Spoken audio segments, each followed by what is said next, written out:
time on niche and just share that. So creating niche. So whether you've been in the business for a month or 10 years, it's a new year, it's a new era, and we have the internet, and the internet gives a lot of options. Our training gives a lot of options.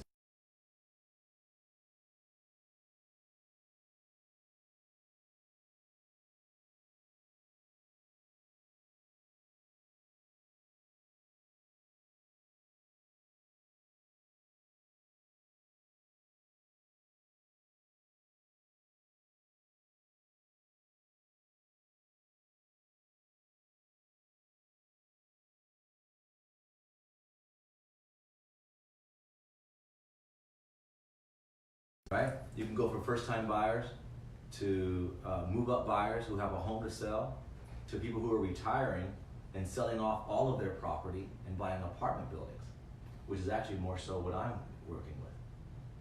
Probate, expired, new homes, there's a lot of them. And if we're clear on who we want to go and work with, then we want to become the best at that. Yeah? So, so the homework for today was for everybody to come up with 3 potential niches that they want to go with. Yeah. Who's actually really good at writing? How's your handwriting? You good? Better than mine? Yeah. Probably not actually. No. Well, we're in for a fun ride. No one's handwriting is better than mine. So niches. So just a couple of notes from last time. So let's just start from left to right. So niches. So working out niches is. It's always evolved for me. So I've been in the business for 19 years. I've had like 6 or 7 different niches. And even now it's a different one, 19 years in. That's kind of what makes it fun. Then I can shift. It's a learning curve. It's humbling. What don't I know? Got to ask questions, got to read new disclosures, read new reports, and kind of plan ahead. And then it's like challenging.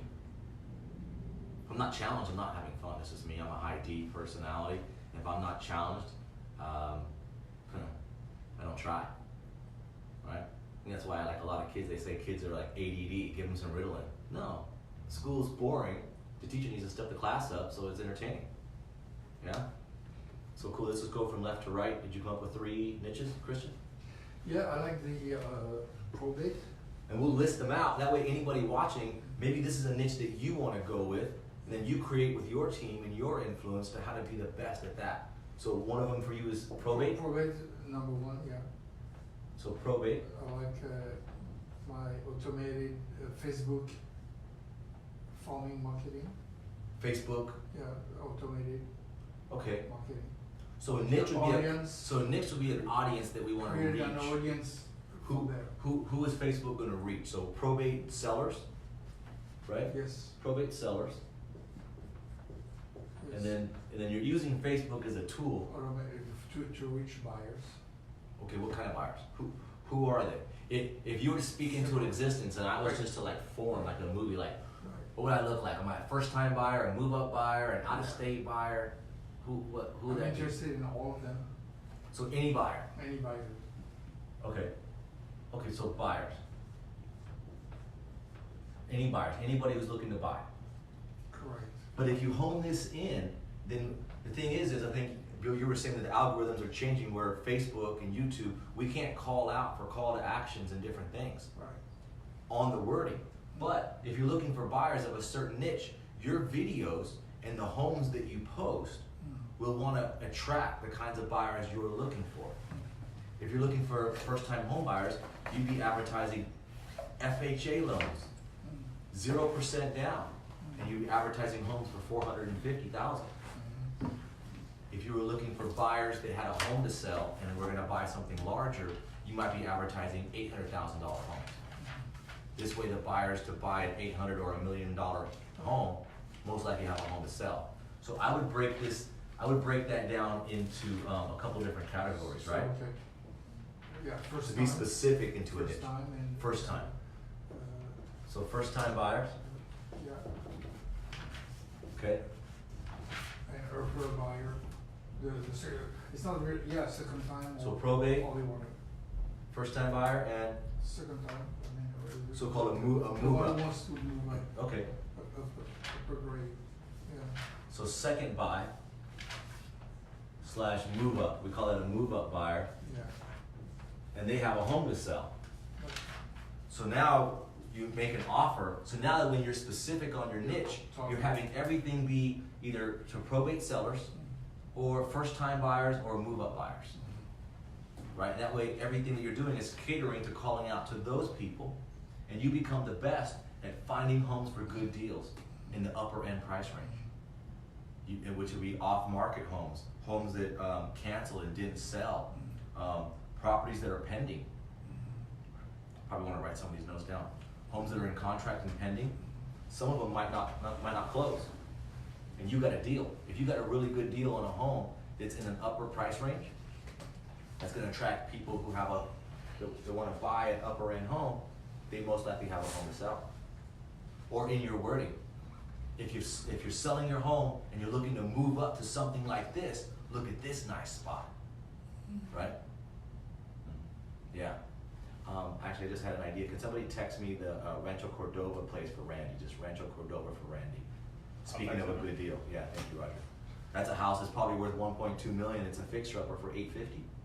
He's got a house to sell. And he said, hey, what do you think about this? And it was actually one of the phone calls I had to make when the agents came to show the property today. And I was like getting ready to dial him. But that's perfect. It's a fixer-upper. It's a great deal. If he can get that, he has a house to sell and then buy that one. Yeah. Move up buyer. I got one coming also. I'm not sure if it's Pleasantville or Walnut Creek address. It's Vissing, which is off Gary. Okay, but that's separate property. Yeah, so that's Monday Huddle, or will we go around stats if you've got a certain property? All right. Cool. So good. 3. Investors. Okay, investors. Working with investors. I like to keep on working with investors. Yes. Investors is a great niche. And recession proof, because you can always have a crew of investors to make that happen. And that's a whole other niche in itself to be great at and to be speaking the same language, right? With investors. Investors also usually give you a listing if you find them a deal. Yep. But you have to have a system down. So you want to be honing in on one of these. Investors, you might be the guy that writes 10 offers for them a week and they only get 1 accepted a month. But once they're done fixing it up, they sell it through you. So you're writing a whole bunch of aggressive offers. You better be good at getting them accepted. Yeah? So cool. Bill? My big one is just the move-up buyers. Move-up buyers? That's my focus. So secondary move-up buyers? Yeah. All right. So that need help to get into their dream home. Which is an awesome time for them right now because they want to buy and they want to sell. So move up They want us. and sell. Yeah. So now it's a good market for them to, you guys made me draw and look at this. It's actually a pretty cool and sign, right? Oh yeah. Yeah. I never saw that one. It's like an alien and sign. So it's a great time for people who have a home to sell because it's like market's up, it's hot. And they want to buy something, so rates are great. So this is a really good time for honing in on these people. Which the first place to go to is make sure any one of your past clients you've had a conversation with. Not like a flyer or an email or a conversation with anybody you closed a deal with that has bought a home with you. Because they either know somebody who wants to buy a house, know somebody who wants to sell, or they're considering selling their house and buying. A conversation. And what I do is I actually pull up all of my names and numbers for all my past clients. This is what I did when I came back this year. And I pull them all up and I go into Infusionsoft and I say, okay, and I move like 5 of them for this week, 5 for next week, and I schedule it out, and then I just pull up my database and I'm calling them. That way it happens. But actual conversation. Yeah, just kind of see where they're at. Cool, anything else, right, Bill? First time buyers. First time buyers. Yeah, first time buyers and people that are. What keeps you passionate about first time buyers? I know you've kept that for quite a few years. Just because I know if I give them awesome service now, in 5-10 years they'll be a move-up buyer. Mm-hmm. You guys get that? Yeah. That was why I went for short sales. It was REO foreclosures or short sales, because number one with short sales I was helping people, and I knew that if I helped them out really well and did a good job, that when they could buy again, they'd be coming and buying with me. and it's exactly how it worked out.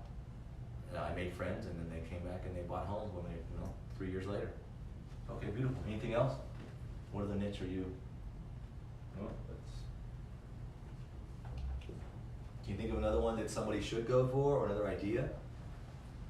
just regular sellers, people moving out of state, or wherever, moving out of the area, or And then sellers. So any kind of so equity sellers. People, okay, equity sellers. We kind of shifted that when there was like the REO market, right? But just regular equity. Equity sellers. Anybody looking to sell a home. And maybe they're not gonna buy, they're just selling their home. Equits. Equits. Equits, man. Equity sellers. That was fine. And they're either gonna sell or to buy, they're not gonna do anything I like the afterwards. sign before. Equits. Your wives took off conservative now. Alright, so, cool, anything else, Bill? Roger? I mean, like first time, you're asking like ideas for niches or the ones that I like? Ideas and the 3 that you're focusing on going towards. This is Okay. gonna be your niche, this is who, if anybody's thinking about doing this, you're their guy. So first one is first time home buyers. Yeah. And What then- has you still, cause you've been doing it for quite a while, Mhm. you still loving working with first time buyers. Yeah. Why? It's just, well, first I like it. I mean, I like just seeing them excited about the houses and just getting keys like these guys. I always text them. They're super thankful. Mm-hmm. I send you the screenshot in the morning. Yeah. And they're happy and yeah, Yeah. it's that. And then Their excitement for yeah. getting a home. Right, yeah, more. it's a lot of emotion for them. Mm-hmm. So I kind of like that. Cool. And then, well, the one that I'm going at is like Hispanic market, so it'll be like, I don't know, how they can call it. Kind of like- Hispanic. So Yeah. Spanish. Or you can do a language specific or. Yeah. Yeah, absolutely. That's a niche, right? French. I So- do the French as well. You can do So Spanish. and Spanish. French. Yes. French. Italian. Right, Bruno, if you're listening in, text Bruno. Bruno should be on my Facebook Live watching. This is important. Oh, not Bruno. French Bruno. Italian, Yeah. right? So your language. But I think we'll just make this your language. Your native language. Good enough. Good enough. Oh yeah. So definitely, if you speak a certain language, that should be your niche, right? And like these guys, the same guys that I was talking about on first time home buyers, they don't speak Spanish, but they wanted How about they wanted- Spanglish? Yeah. Can I sell homes? Can I sell homes to anybody who speaks Spanglish? Franglish. Yeah. See como no? But yeah, whatever your niche is, whatever your language niche is, definitely. What were you saying, Roger? I was saying the guys, the ones that I was talking about when we mentioned first time home buyers, they actually don't speak Spanish, but their parents do. So they wanted an agent that was able to communicate with the parents, because they wanted like their advice, and they wanted them to be involved and everything. So that's the reason why they chose me. So the world knows you speak Spanish, and then they didn't speak Spanish, but their parents did. Yeah. So they were only going to hire an agent that could speak English to them and Spanish to their parents. Yeah. So just because you're bilingual Mhm. and you're great at real estate, you were the guy for the job. Mhm. And then how did they know that you spoke Spanish? Social media. So on all your ads, do you put it in English and Spanish? So I'm just doing, well, I'm doing everything Spanish. Just today I started doing like both. Is that an eye opener? Yes. You I can, like- got like 10 leads today in English. In English. Yeah. And I was just getting leads in Spanish. So there was people watching. I mean, because some people that were born here, they understand Spanish, Yeah. but they don't feel comfortable like talking it or doing business. Spanglish. There you go. So There's a lot of stuff, right? If they're born in California, they listen to their parents, so they know how to understand a lot, but they don't speak fluent Spanish. They speak Spanglish because they're speaking English with their community new, Yeah. and then only Spanish with So that's what I parents. noticed today. So I did it like bilingual, Spanish and English. I got like 10 leads in English. Mm. So some people were on the fence, and then now they're.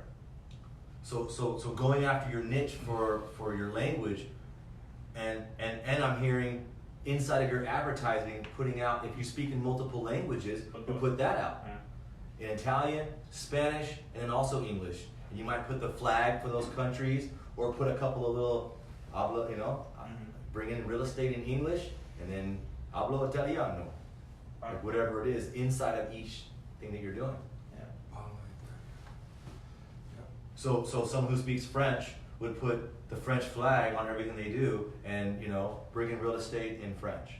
Yeah. Inside of the ad, so that everybody knows, okay, well, that's a French, oh yeah, my friend is thinking about buying home. They take your advertisement wherever they see it, they send it to their friend who needs someone who speaks French, or Spanish, or Spanglish.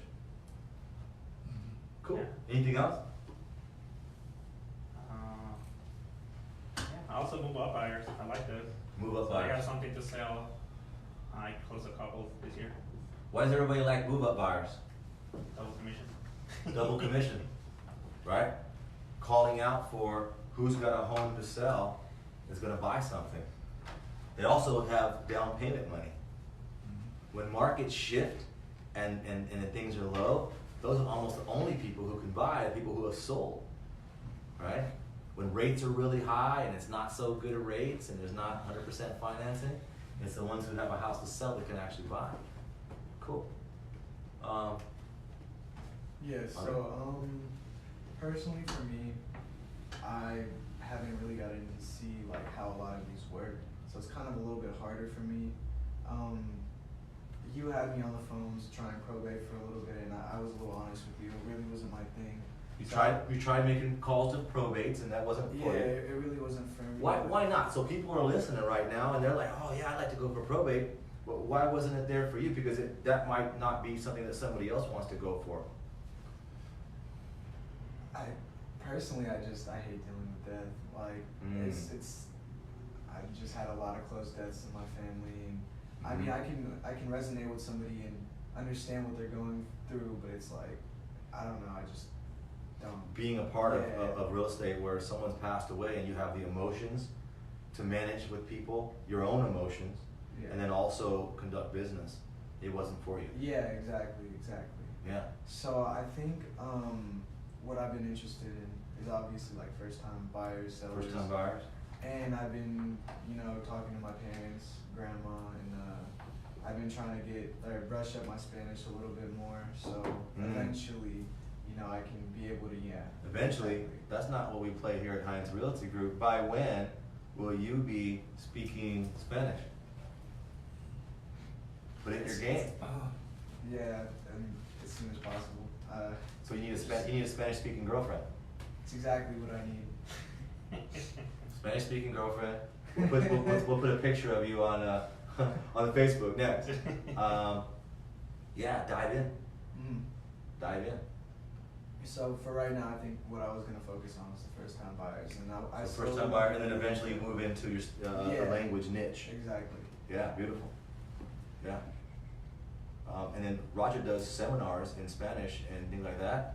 I would shadow him and do everything that you can I didn't know for that. Spanish people. Yeah. You might even say, hey, can I sit in the car and bring you coffee when you go show property, and then we just listen Spanish. Yeah, definitely. Ask. And those seminars are my favorite if you wanna watch them. Okay, awesome. Speaking real estate language in Spanish. Yeah, I'll message you about that later. Cool. Anything else? Any other niche that came to mind?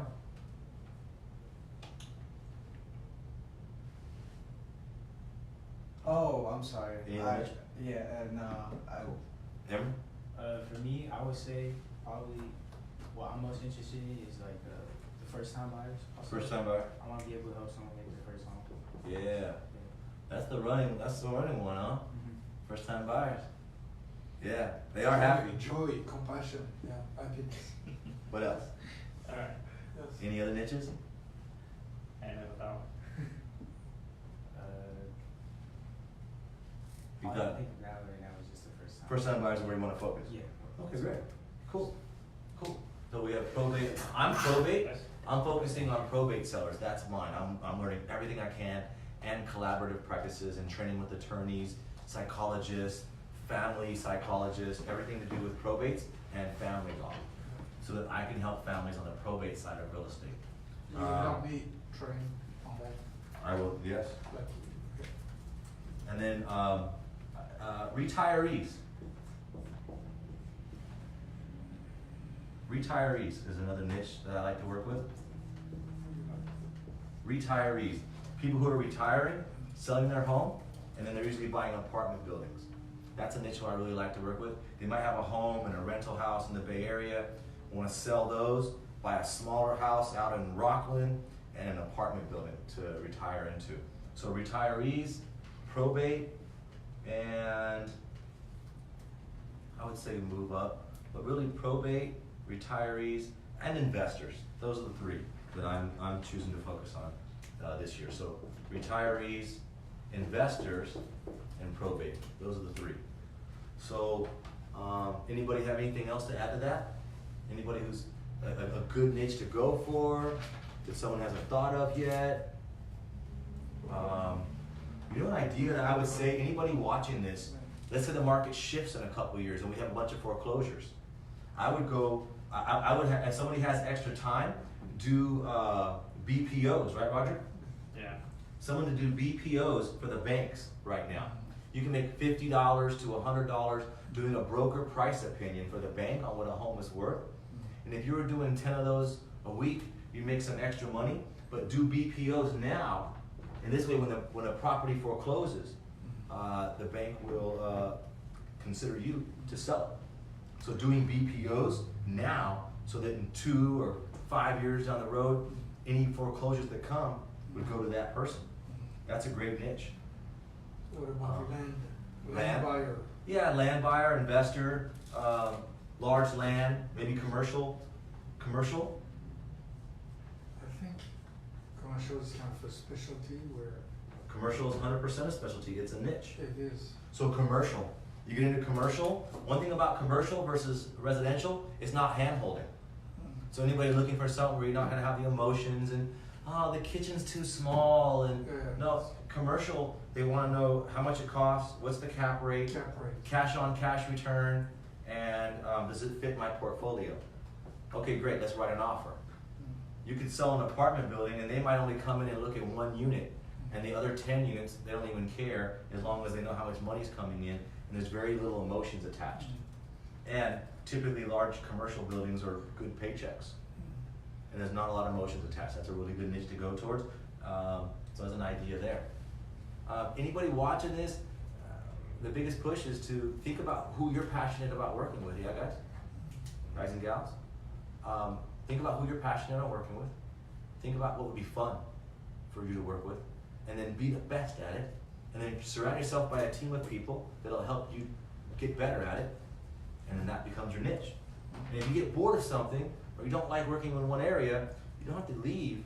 You could just shift who your niche is and be the best at that. Awesome.